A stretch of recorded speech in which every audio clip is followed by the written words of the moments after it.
يا نهار اسود، امنية حامل في توأم؟ لا طبعا، ده كانت مخدة، حمل في مخدة. طبعا انا حبيت اعمل فيكم مقلب يا حبايب قلبي. طبعا انا مش حامل ولا حاجة، بعد الشر عليا. انا معايا بنتين، ربنا يا رب يبارك لي فيهم ويهدوهم ويخليهم لي يا رب. اللهم صل وسلم وبارك على سيدنا محمد وعلى اله وصحبه اجمعين. ازيكم يا حبايبي، عاملين ايه؟ يا رب دايما تكونوا بخير وفي احسن حال. وطبعا اللي بيتابعني من داخل مصر ومن خارج مصر مشرفينه ومنورينه، وعلى دماغي واخواتي وعيلتي التانية، ربنا يا رب يديمكم نعمة في حياتي طول العمر. طبعا يا بنتي يا امنية، انت بتعملي ايه النهارده؟ طبعا الجواب باين من عنوانه ان دي هدوم، وطبعا عنوان الفيديو والصورة المصغرة خلاف الفيديو تماما. انا حبيت بس اخدكم شوية كده. طبعا مفيش حمل ولا حاجة، بعد الشر زي ما انا قلت لكم، مجرد الفيديو بس. انا هقول لكم ايه اللي حصل بالتفصيل. طبعا ديت كلها هدوم بيبي بتاعت مكة وكيان، وهم كانوا بيبي.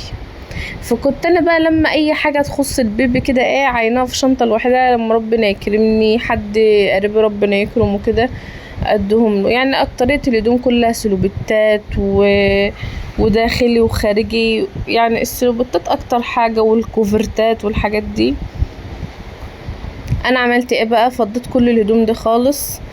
طب الهدوم دي يا امنيه انت هتوديها فين؟ الهدوم ديت راحه لخالتي، ربنا يا رب يقومها بالسلامة يا رب، وتقوم مجبورة الخاطر. خالته حامل في بنوتة وكده. وانا قلت لازم أنا اغسل لها الهدوم، بدل ما اوديلها الهدوم كده اغسلها لها واظبطها لها كده، واحط فيها معطر واظبطها وابعتها لها تكون نظيفة وتكون كويسة. طبعا هنا كنت انا قاعده بفضي في الهدوم. طبعا انا جيت ابص لقيت فيه هدوم يعني تيجي على قد كيان، يعني تبقى حلوه على كيان، لان كيان نحيفه جدا، ولقيت ان هيبقى فيه هدوم اصلا حلوه عليها. فانا قلت كويس، يعني انا لما فرطتها كده لقيت في كام حته كده ينفعوا كيان. فانا قلت يا بنتي يا امنيه، والميه شغاله اعمليهم. ما كنت عاملاهم يعني والنهار مشقشق كده الصبح كده، لان طبعا انا في الدور الرابع والميه ما بتطلعليش بالنهار خالص، ما بتبقاش موجوده. فانا قلت اعملها فرصه كده، واقوم مشغل الغساله. هم كانوا نضاف، بس انا قلت لازم برضه اشطفهم لها واعطرهم واخلي ريحتهم حلوه، عشان طبعا من الركنه يبقى ريحتهم مش حلوه. فطبعا انا عملت كده، قمت بقى ماسكه بقى الابيض لوحده والغامق لوحده، وكان في طواقي وحاجات من دي برضو غسلتها لها. هنا طبعا كنت انا شغلت الغسالة، هوريكم الغسالة دلوقتي، واحط فيها الهدوم واحط لها كرور واريال وبريل وشوية معطر صغيرين كده. هتشوفوها وهي شغالة، يعني انا مصوره لكم لقطات كده وهي شغالة. بس طبعا اللي لسه معايا لحد هنا ما ينساش يحط لي لايك وكومنت حلو وتشيروا الفيديو علشان نوصل لاكبر عدد، مش اكبر الا بيكم يا حبايب قلبي. ويا رب اكون عند حسن ظنكم، ويا رب فيديوهاتي تعجبكم يا حبايب قلبي. بجد انا تعبت في الفيديو ده جدا جدا جدا، وبالذات هدوم البيبي دي يعني بتبقى كتير، وتقعدي تنشري فيها وتلمي، يعني بتبقى صعبة شوية. فطبعا انصح يعني عايزه منكم ان انتم تحطوا له لايك، تشتركوا في القناه، تفعلوا زر الجرس. عايزاكم ان انتم تشجعوني ونبقى اقوى، وان انتم تخليني انزل فيديوهات كتير. وعايزاكم تكتبوا لي افكار فيديوهات في الكومنتات، لو في حاجه جديده كده على بالكم كده ان احنا نعملها اكتبوا لي في الكومنتات. عايزاكم ان انتم تشوروا عليا كده، يعني نبقى اخوات وحبايب كده، نشور على بعض.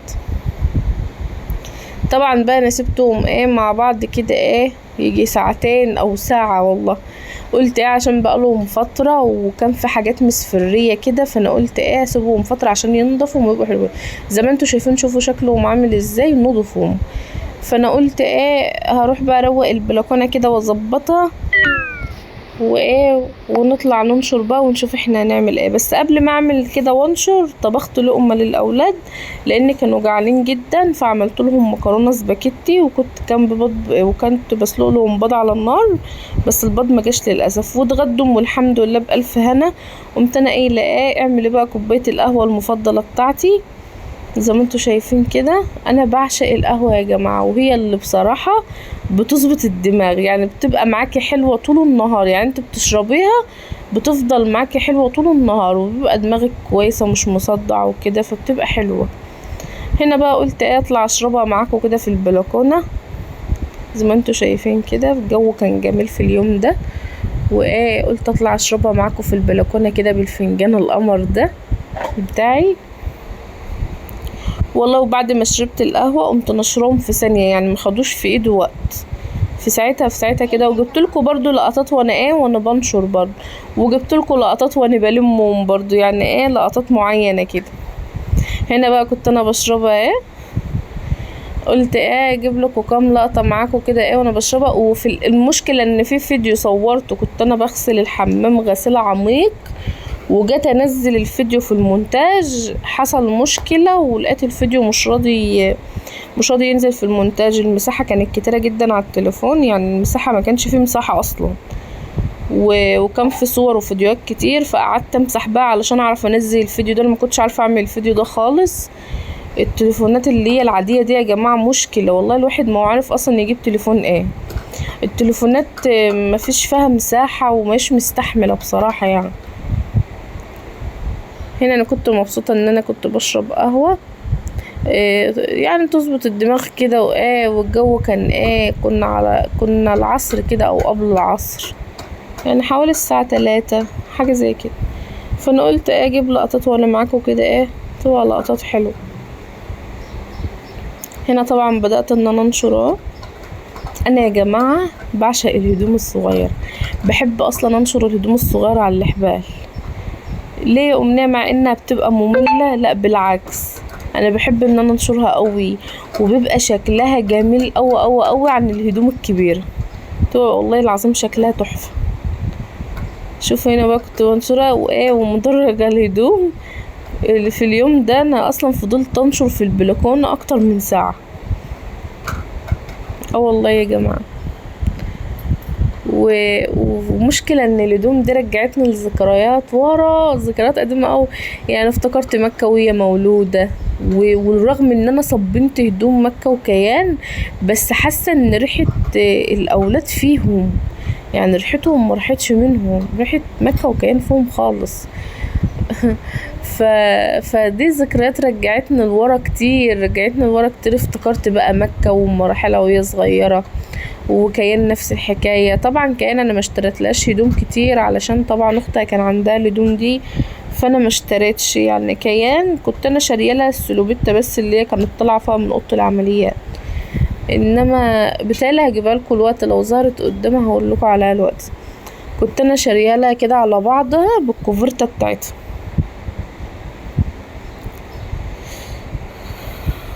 اللهم صل وسلم وبارك على سيدنا محمد وعلى اله وصحبه اجمعين. صلوا على النبي يا جماعه، اللي لسه معايا لحد هنا ما ينساش يصلي على النبي في الكومنتات. صلوا على الحبيب قلبك يطيب.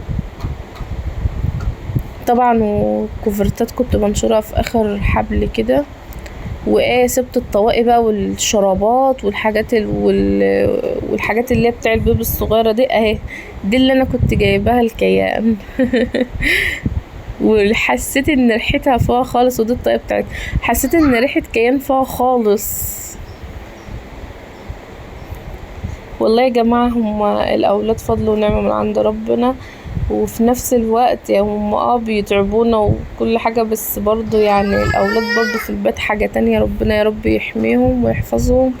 وانا اصلا بعشق البنوتات الصغيرة، يعني البيبي. يعني انا بقول لخالتي من الفيديو انا عشقت البت دي وانا لسه ما شفتهاش. انا حبيت البنوته دي وانا لسه ما شفتهاش، وانا بعمل الهدوم دي كنت حاسه ان هي قدامي كده وانا بعمل في الهدوم. سبحان الله.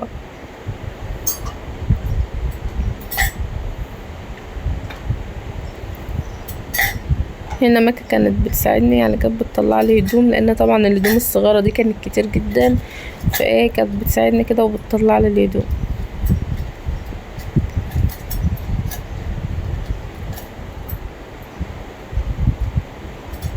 هنا طبعا نشرت الهدوم، وتاني يوم على طول لمتهم. انا جايبه لكم فيديو في الاخر كده.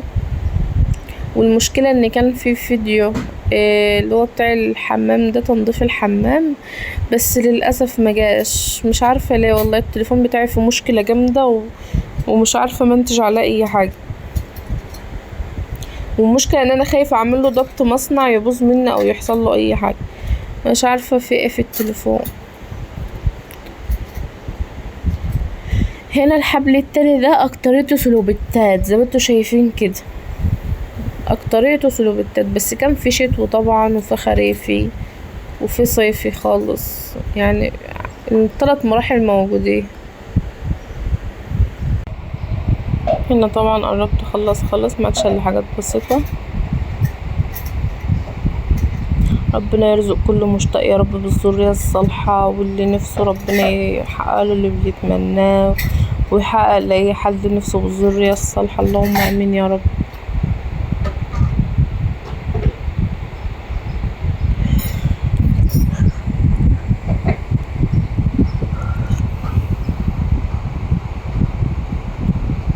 هنا طبعا قربت اخلص خالص اهو. هنا كنت انا قاعده بوريكم الفساتين الصغنونه. قلب الضعيف لا يتحمل. انا بعشق الهدوم الصغيره يا جماعه، بحب الهدوم الصغيره اوي. هنا طبعا فاضي هدوم زي ما انا قلت لكم، حطيتهم على وش السباته ولميت دول تاني يوم على طول. الشمس كانت مسلطه عليهم، لميتهم ورجعت نشرت غيرهم يعني. وكان في شرابات وطواقي ولكاليك، برضو حطيتهم برضو ينشفوا تاني يوم.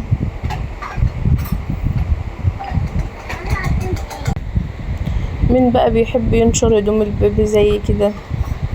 مين بيحب ان يطقمهم على الاهبال كده؟ اكتبولي في الكومنتات يا حبايب قلبي وقولولي مين بيحب يعمل زي كده.